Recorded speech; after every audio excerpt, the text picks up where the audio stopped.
Chicken Jockey! The Minecraft movie. Let's talk about it. Is the trend helping or hurting this film? Let's get into it.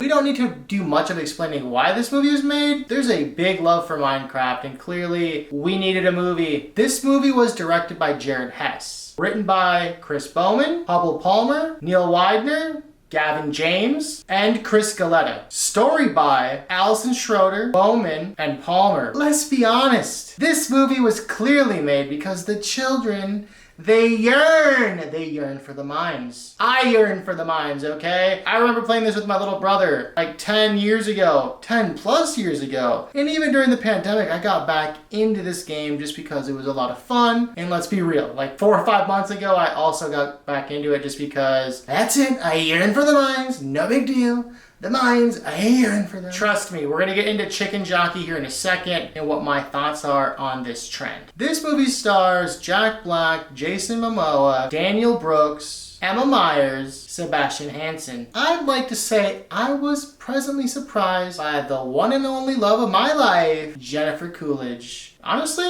that was a little cherry on top. That made it a lot of fun for me. Speaking as an out, the all-star lineup when it comes to casting made me appreciate this movie so much more. I know this movie is going to be for everyone. It's for the kids, it's for the family, and obviously if kids are specifically going to this movie, they're gonna stay around because who doesn't like it when Jack Black just starts riffing and singing out of nowhere? I think we all genuinely love that. Don't worry, that trend, the Chicken Jockey, did not happen when I went to this movie. I went on a random Wednesday evening and there was literally only 3 other people there other than me. There's one person who happened to be probably the prime time demographic of this movie. And then there was a couple there as well. And clearly the boyfriend brought the girlfriend along because during the entire movie he was explaining certain little jokes throughout the movie. And I myself, I'm gonna call myself a casual. I put some hours in, maybe 10, 20, 30, 40 hours into this game in my lifetime. Those are rookie numbers. I gotta pump those numbers up, so I'm not gonna be too well versed on everything. And if you don't know already, it's about this guy named Steve who's tired of his job and he yearns for the mines, you know. He runs across the Orb of Dominance and the Earth Crystal and ends up in the overworld. The best place for this young creative. Yes, Jack Black is always going to be young to me. I mean, I guess in the overworld you can be creative and as young as you want for as long as you want, so it's a magical place, okay? Steve does have a great time in the overworld. He builds a lot of stuff. He makes a dog friend named Dennis, and he ends up discovering the Nethers. The Nethers isn't a fun place. It's pretty much this place ran by greed. It's reminiscent of hell. Ran by Malgosha. And Malgosha doesn't believe in creativity, and not at all. And the overworld is all about creativity. You know, Steve gets imprisoned there. He sends Dennis back to the real world with this magical object. Dennis hides the orb and the Earth Crystal in the best place ever, under his bed. It ends up in storage. Garrett, the garbage man Garrison, gets a hold of the orb and the crystal. He's a washed up 80s gamer who is running a failing business. And he's a bit of an egotistical guy who lives in the past.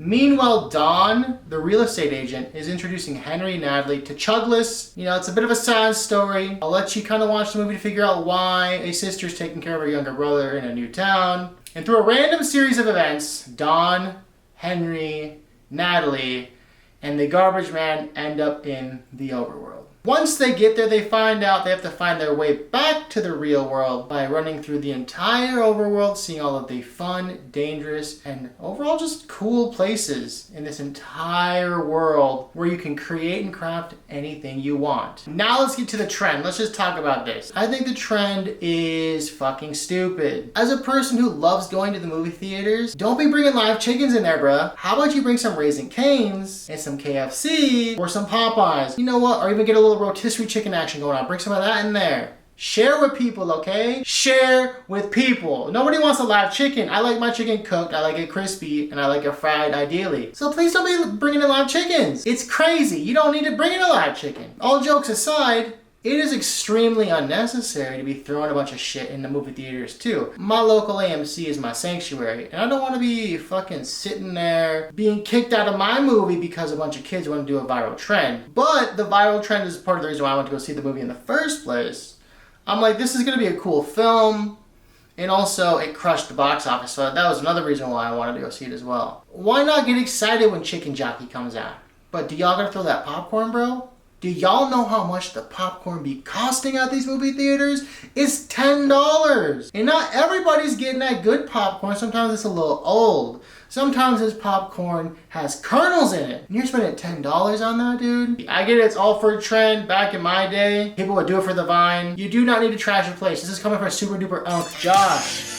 Y'all don't need to be doing that shit, okay? Y'all can eat that goddamn popcorn you paid $10 for. Go watch the Minecraft movie, but don't act a fool, okay? Watch it, enjoy it, have a good time. Let me know what other movies coming up that you want me to see in theaters so I can review it for y'all. Make sure to like, comment, and subscribe.